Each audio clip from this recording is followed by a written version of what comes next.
All right, YouTube, this is take fucking 3. My old dog, she's a bit fussy this morning. Anyway, I'm sitting here waiting for the fireworks to start. I thought yesterday was the beginning of hunting season, and I didn't want to go anywhere. I stayed close to home. I got a lot accomplished, had a lot to do. I had to do some snow plowing, and that was an adventure. I never used one of those gadgets before, right? Walk behind snow blower, snow plow, snow blower. It was kind of, it was kind of a learning curve, getting used to using that thing. And then my furnace guy called, said he was gonna come out and finish fixing my unit.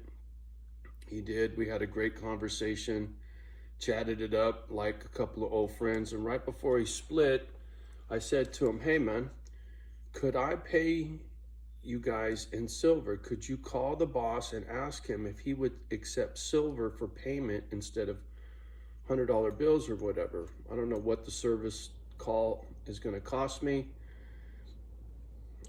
Shouldn't be more than a couple $100. I'd be surprised if it was that much. That switch is probably a $10 part. Anyway, we'll see.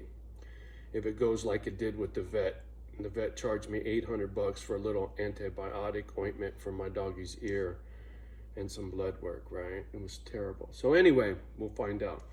But I told dude, I said, look, if you could call the boss and ask him if he'll accept silver as payment, I would appreciate that. I go, I know you're new, and if you don't want to, I don't want you to put yourself out or get yourself in a jam. And he said, they're gonna bill you. They're gonna send you an invoice and bill you. And I thought, okay. I guess maybe that's because they don't want the techs to have their hands on the money. Who knows? I don't care. But him and I had, you know, we talked the same talk. He's from Cali, I'm from Cali. He's a service guy he worked in refrigeration and then switched over to this service work for these guys. And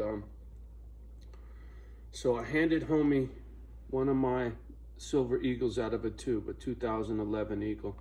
And I said, man, here, this is for you. It's not for the boss. And he goes, no way, no way, no way. I said, listen, you helped me out. You gave me some friendly advice, how I could stay warm until you got your part.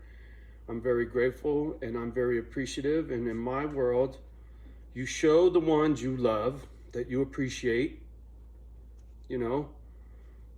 So when I handed this to him, he was kind of awestruck, and to me, this shit ain't no big deal, but he was like, wow, you know, he was tripping, looking at it, and like, his voice cracked. He got a little choked up.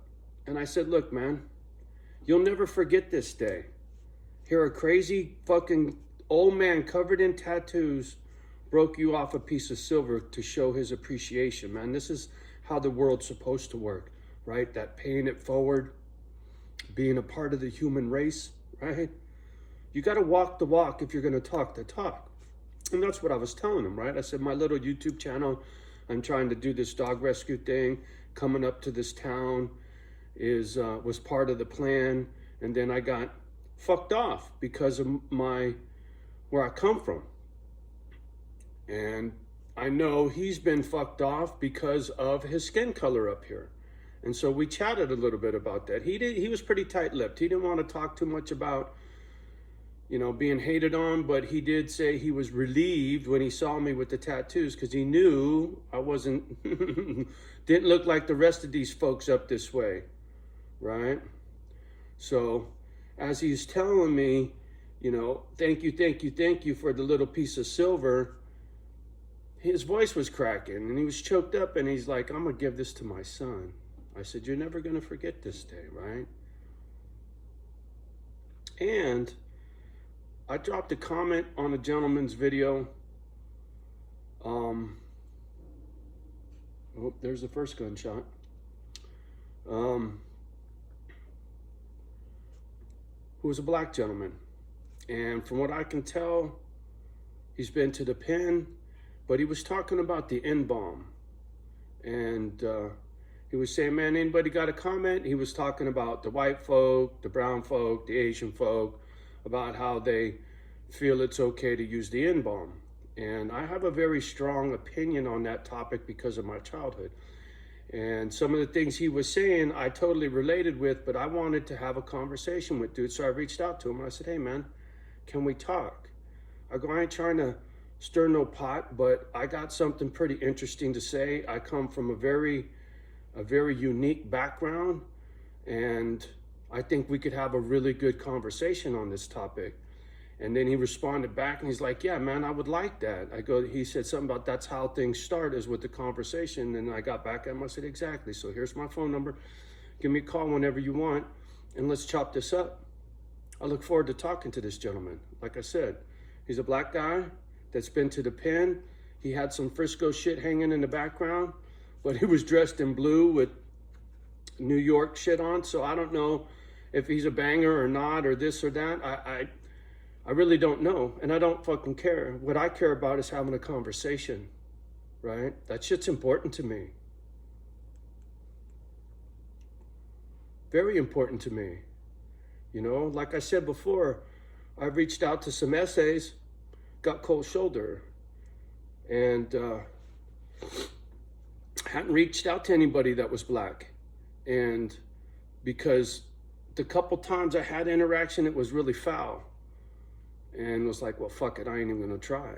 Well, this guy gave me something to think that made me think, tongue-tied in the morning, made me think that we had shared some common ground and that we could actually have a conversation, a man-to-man conversation with no yelling and no hollering, just talking, right?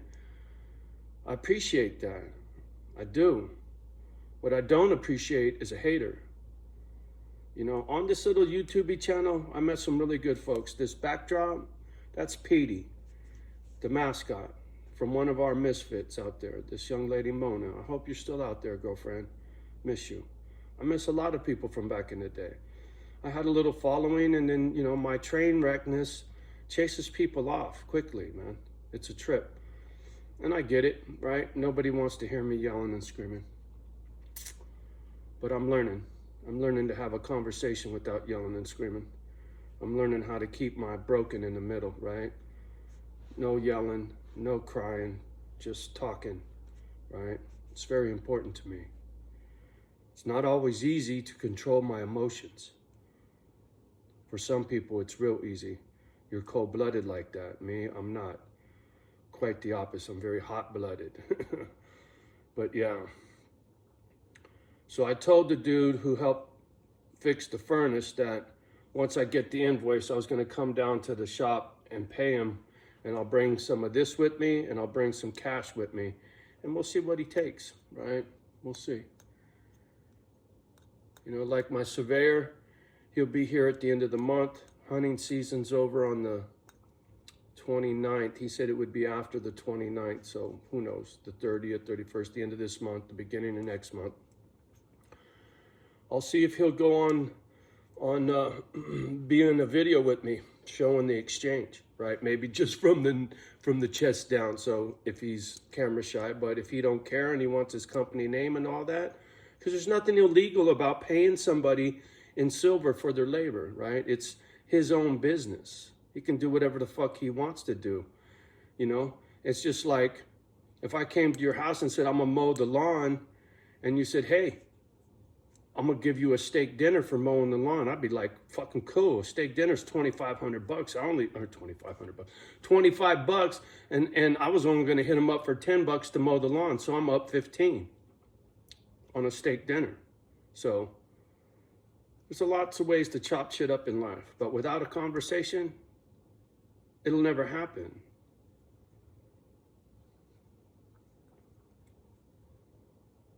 I learned a lot from being here.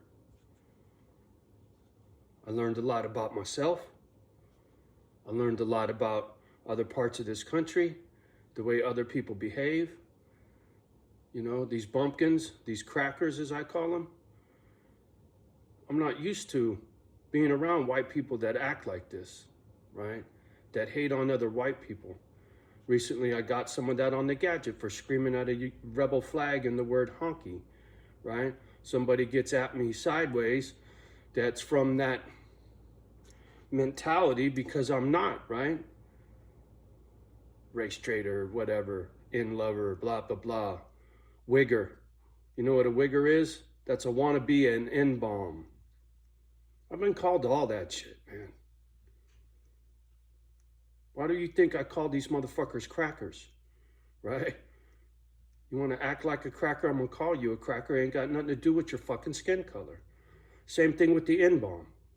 But out of respect for black folk, I don't use the N-bomb because they get offended when a white guy uses it. But I grew up using that word since I was a little kid. It was a term of endearment. What's up, blood? That's how we talked in our little shit neighborhood. If I had to pull witnesses in the court of law, I bet I'd get a line of fucking 30 motherfuckers out here to testify to what it was like when we were little. People didn't trip. Not like they do now. That's why I say, when I leave here, and hopefully it's soon, I already got a spot all picked out. No neighbors. Nobody next to me. No little tooth notch in my fucking front yard. None of that nonsense.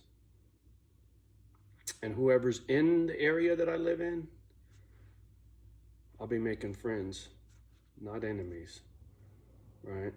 I'm trying to build a community of like-minded people. I'm already trying to pull somebody onto the property with me. We'll see. Much love, homie. You know who I'm talking about, but I ain't gonna dime you out. But yeah, I might already have a roommate, all set up to go. Somebody who's already in Cali. So anyway, yeah, I'm in a bit of a mood. I'm very uptight with this hunting season beginning today. And you probably heard in the background a little bit a second ago, there was already a first pop of the morning, and I'm sure there's going to be plenty. And perhaps I'm just worrying for nothing. I couldn't tell you. I wasn't here last season. I don't know how these people behave. I don't know how these out-of-towners are going to behave up here. You know, I just don't know.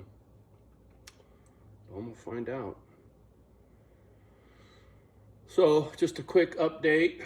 I'm anxious to get the hell out of here. I was so busy yesterday, I never called the pod people, fucking around with the snow blower, trying to work that thing, and then the furnace guy. Oh yeah, it was quite hectic yesterday. And then packing and moving, and came across my old PD blanket, and I was like, man, I'm gonna throw this up. Maybe it won't echo so bad in here, you know? So anyway, there you go.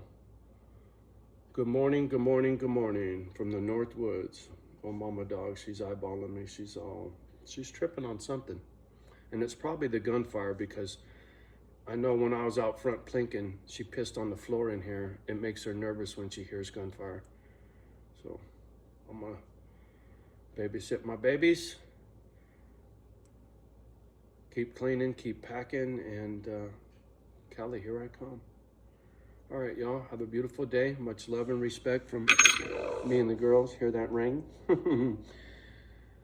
Love the ones that love you back. Do your best with the rest. Please, pretty please, like, subscribe, share, leave a comment down below if you're so inclined. Me and the girls appreciate that very much. And do not let the kids hear the F-bombs. And we'll see you when we see you. Peace.